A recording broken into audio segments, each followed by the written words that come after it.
Halo, saya Yasafat Tio Bramudia dengan NPM 2021 4350 27 32. Pada kesempatan kali ini, saya akan mendemonstrasikan uh, aplikasi yaitu sistem pakar diagnosis kerusakan smartphone Android pada toko Zen Seluler menggunakan metode forward chaining. Aplikasi ini ditunjukkan untuk memenuhi persyaratan dari tugas akhir skripsi. Mari kita jalankan aplikasinya.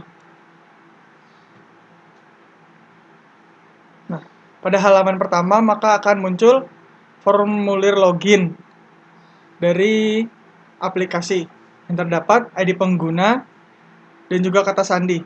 Kita masuk sebagai admin dengan akun yaitu ID penggunanya yaitu admin 0000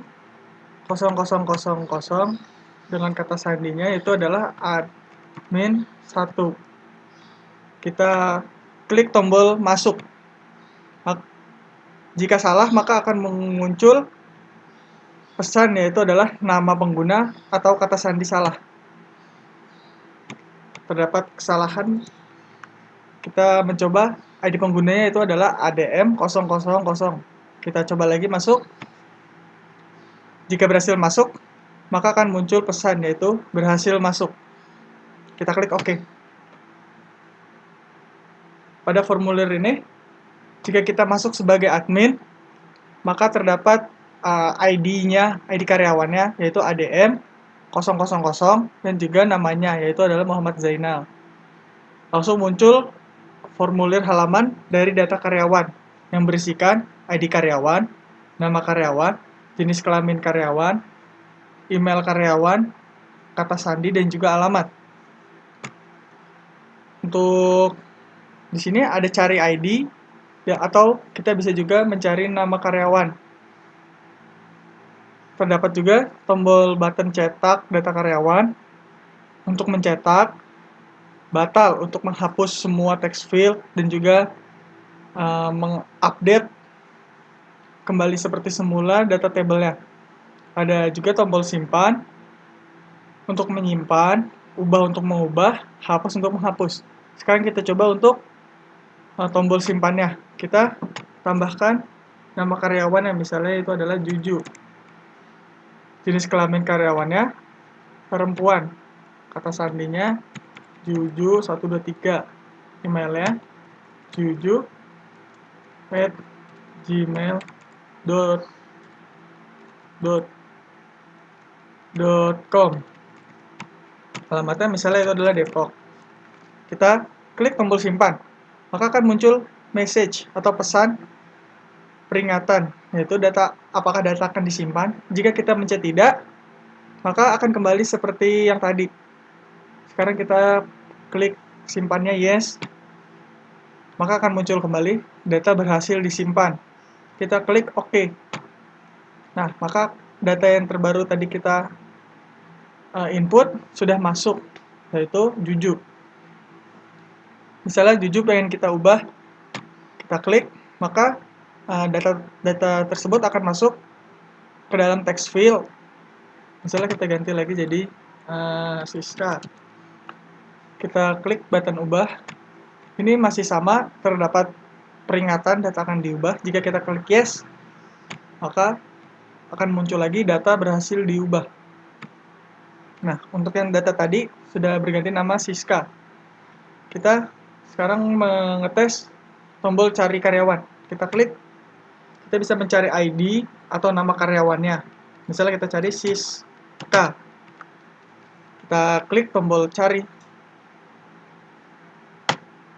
Nah, maka akan muncul tabel untuk Siska. Kita klik Siska. Kita coba untuk tombol batal. Nah, jika kita mencet tombol batal, maka text field akan kosong kembali dan juga data table akan kembali seperti semula lagi.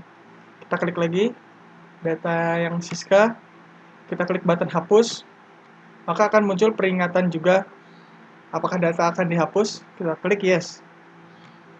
Nah, akan muncul data berhasil dihapus. Untuk sebelah kiri, kita akan mencetak data karyawan. Nah, akan muncul laporan dari data karyawan yang berisikan nomor, ID karyawan, nama, jenis kelamin, email, kata sandi, dan juga alamat. Kita klik ke bawah, terdapat kota, tanggal, bulan, dan juga tahun. Dan juga terdapat tanda tangan dari pemilik.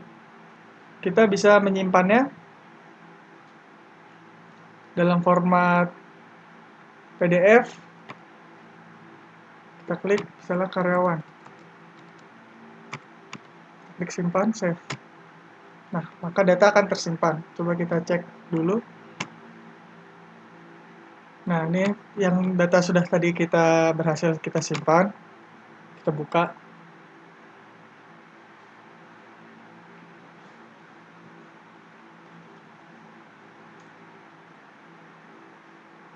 Ya, sudah berhasil tersimpan dan tercetak dengan format PDF. Bisa kita scroll ke bawah. Ya. Kita kembali ke halaman formulirnya. Kita silang. Nah, kita keluar. Sekarang kita masuk ke halaman formulir data pelanggan. Kita klik, maka akan muncul formulir data pelanggan yang berisi ID pelanggan, nama pelanggan, nomor telepon, email, dan juga terdapat datanya pelanggan. Misalnya kita akan menyimpan, kita kliknya misalnya Vanio,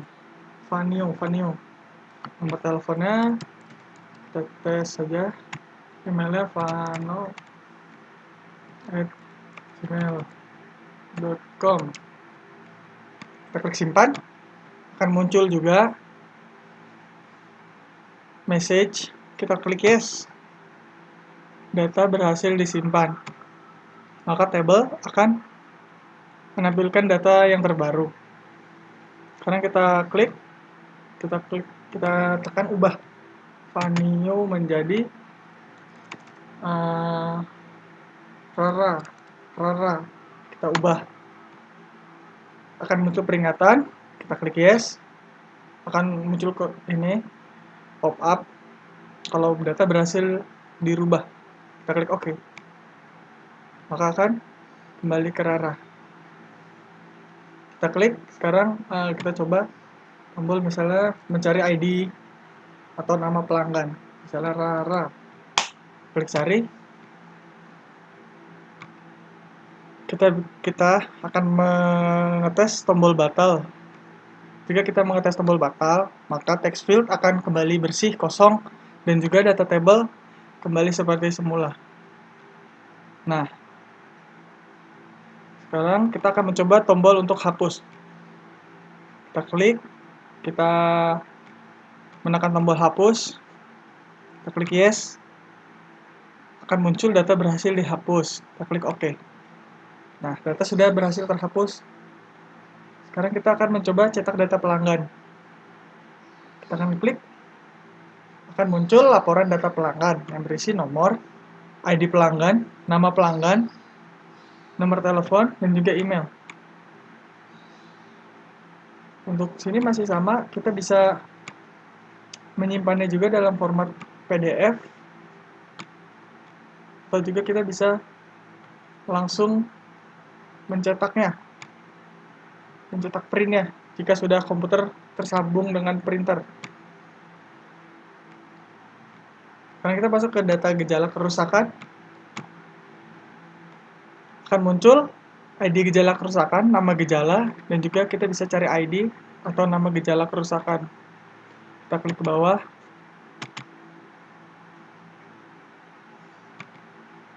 Nah, sekarang kita coba untuk menyimpan. Kita simpan untuk gejala kerusakannya itu adalah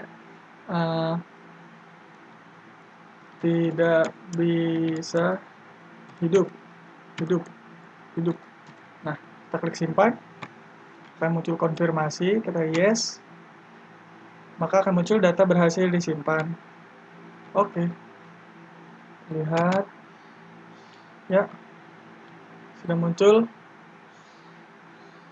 Kita bisa mencari misalnya G0037, cari ya, sudah. Ini yang tadi kita klik ubah, misal tidak bisa nyala, klik berubah, kita klik yes, data berhasil dirubah. Kita lihat apakah berhasil dirubah. Ya, tidak bisa nyala. Sekarang kita mencoba tombol batal. Nah, text field akan bersih kembali, dan juga data table akan kembali lagi, akan terupdate. Kita klik, kita coba tombol hapus, kita konfirmasi yes, data berhasil dihapus. Sekarang kita cetak gejala kerusakan. Akan muncul laporan data gejala kerusakan yang berisi nomor, ID gejala, dan juga nama gejalanya. Klik ke bawah, masih sama. Ini kita bisa print langsung, atau kita bisa simpan lewat PDF.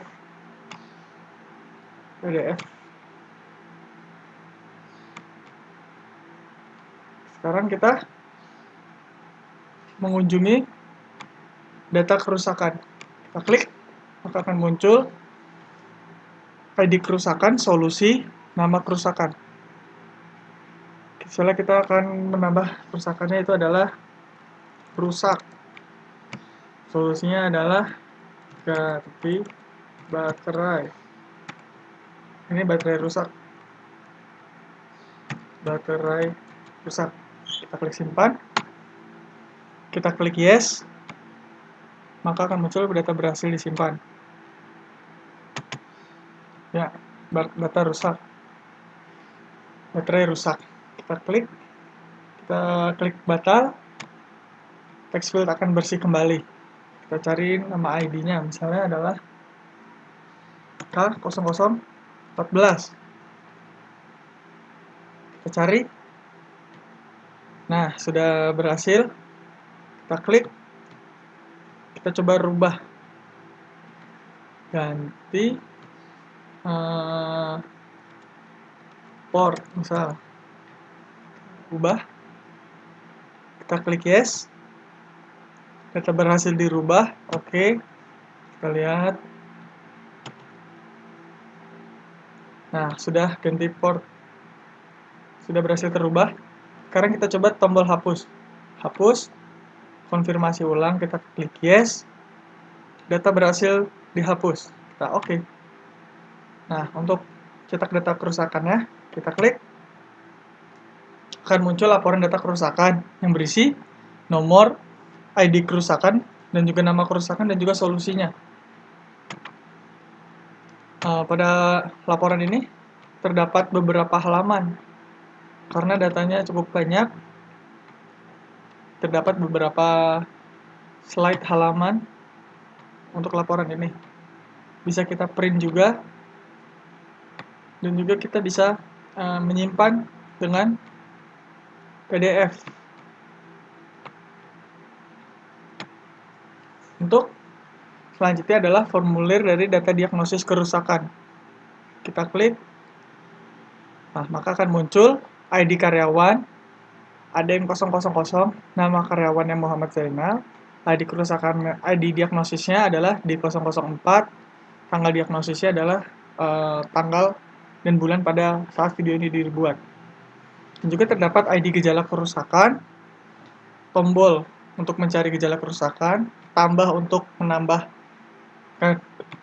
ID gejala dan juga nama gejala ke dalam table, untuk diagnosis kerusakan, solusi, ID pelanggan, nama pelanggan, jenis HP, dan juga ID kerusakan. Sekarang kita akan mencoba mencari data pelanggan. Cari pelanggan. Kita cari pelanggan, kita klik. Maka akan muncul pop-up dari pelanggan yang sudah kita input sebelumnya. Terdapat juga, kita bisa mencari Dan juga ada tombol kembali untuk kembali ke formulir data diagnosis kerusakan. Kembali, klik. Nah, kita klik lagi ya. Misalnya kita cari P G 0002. Kita klik tombol cari. Nah, sudah terdapat. Klik. Maka akan masuk ke dalam text field data yang tadi. Jenis HP-nya kita misalnya isinya adalah Xiaomi 10S. Kita mencari gejala kerusakannya, kita tambah. Ini terdapat akan muncul pop-up gejala. Ada cari ID dan juga nama gejala kerusakannya. Dan juga terdapat tombol kembali. Sekarang kita misalnya G0004 cari. Nah, kita klik, akan masuk ke dalam text field, kita tambah, maka akan masuk ke dalam tabel. Kita tambah gejala lagi, G5, kita tambah. Nah, akan masuk, kita tambah lagi, G6, tambah. Nah, kita lalu melihat proses kerusakan, supaya diagnosis kerusakan dan solusinya, ID kerusakannya juga bisa dapat muncul. Nah, sudah muncul, diagnosis kerusakan ada ID kerusakan pada kamera, dan juga solusi, dan juga ID kerusakan. Jika kita menekan tombol batal, maka semua text field akan bersih kembali. Nah, kita coba masukkan ulang.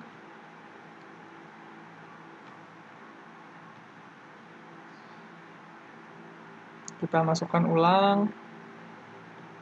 Nah, kita mencari ulang, cari ID gejala kerusakannya, kita klik G4. Kita klik G5. Juga G006, tambah. Kita proses, kembali. Kita akan menekan simpan dan cetak langsung. Akan muncul konfirmasi, kita yes. Nah, akan muncul pesan kalau data berhasil disimpan. Nah, akan muncul juga langsung laporan dari diagnosisnya. Terdapat ID diagnosis, tanggal diagnosis, ID pelanggan, nama pelanggan, jenis HP-nya apa, ID karyawan yang mengakses, nama karyawannya, nama kerusakan, dan juga solusi. Dan juga pada bawah sini terdapat nama gejala kerusakannya, yaitu terdapat nomor dan juga nama gejala. Klik lagi ke bawah, terdapat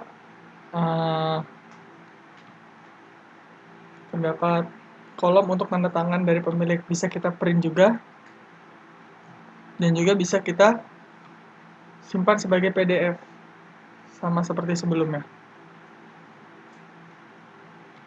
Sekarang kita ke laporan data diagnosis kerusakan. Terdapat ID diagnosis kerusakan, ID pelanggan, nama pelanggan, tanggal diagnosis, dan lain sebagainya. Kita coba untuk mencari. Setelah kita cari D0004, cari. Nah, ini sudah terdapat data dari diagnosis keempat. Klik, ini fungsinya hanya untuk melihat saja. Kita klik batal, maka akan kembali bersih semula. Nah, akan bersih semula kembali, maka kita akan mencetak diagnosis kerusakan. Kita klik cetak. Nah, semua riwayat diagnosis maka akan tersimpan. Di sini terdapat sampai 12 halaman. Bisa kita next sampai pada halaman terakhir.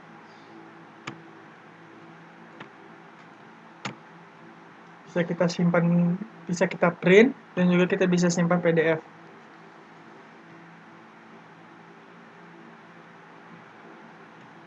Nah, untuk selanjutnya terdapat tombol keluar. Kita akan mencet keluar. akan muncul konfirmasi. Keluar dari aplikasi, kita klik yes. Nah, akan muncul halaman formulir login kembali. Jika kita masuk dengan akun sebagai karyawan, kita tes ya.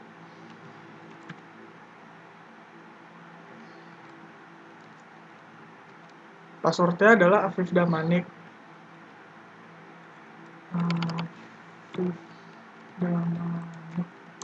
Kita klik masuk. Nah, berhasil masuk. Nah, untuk karyawan, selebihnya sama semua seperti admin tadi.